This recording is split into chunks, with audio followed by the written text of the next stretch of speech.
Ísak og Guðbergur, talsmenn Stopp hópsins. Hver svona ykkar upplifun eftir fundin? Þið sáttir? Það var rosalega flottur fundur. Ég vil þakka Reykjanesbæ fyrir að setja þennan fund á og náttúrulega Jóni Gunnars fyrir að eyða tímanu sínum í okkur. Mér fannst vanta meira svona einhver loforð. Ég var að svona barnaleg von var að hann kæmi hérna og myndi segja að hann myndi bara drífa þetta af eitthvað sko, en auðvitað veit maður það vantar peninga og ég ætla bara að vona að hann verði fljótur að finna þá og ég tilbúinn til að fara að hjálpa til við það, ef það hægt. Og ertu sammála gjaldtöku? Ef við getum forðað frá banaslysum, þá ég tilbúinn til að skoða gjaldtöku, en ég vil vita náttúrulega meira áður en ég get tjáð mig. Já, ég að mörguleyti, mín persónulega skoðun, ég ekki hér á vegum hópsins, mín persónulega skoðun svo að skoða þetta mjög alvarlega. Við erum að forgangsraða í þágu grunnþjónustunnar og það okkar fókus og úrbætur í samgöngumálunum sitja á hakanum.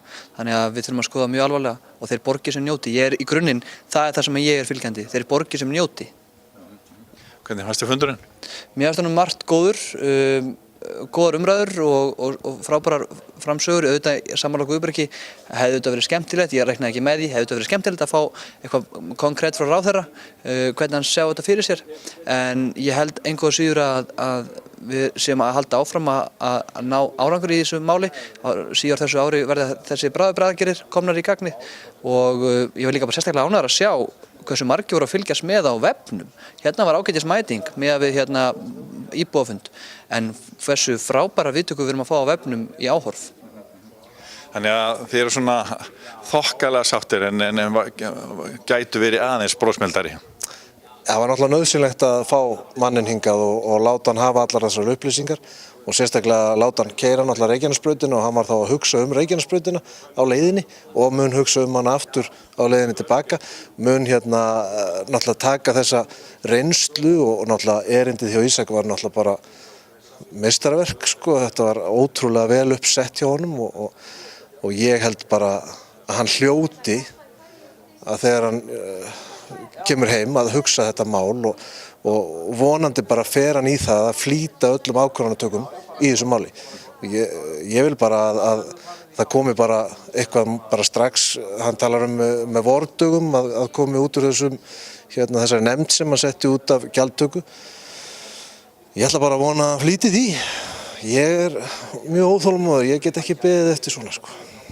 Ísak, hvað heldur að ráðherra hversu frábærar hugmyndir þarf hann að fá úr þessari nefnd eða koma með sjálfu til þess að sannfæra Íslendinga og Suðurnesjamenn að gjaldtaka sé eina málið í þessu? Eins og ég skil þetta, að þá er þetta leið sem að ráðherra er að leggja upp með að ferðamenninni borgi megin brúsann.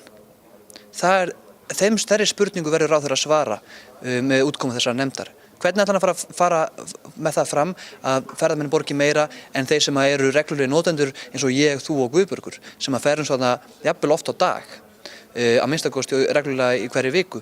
Við höfum ekki að borga það sama og John frá Englandi.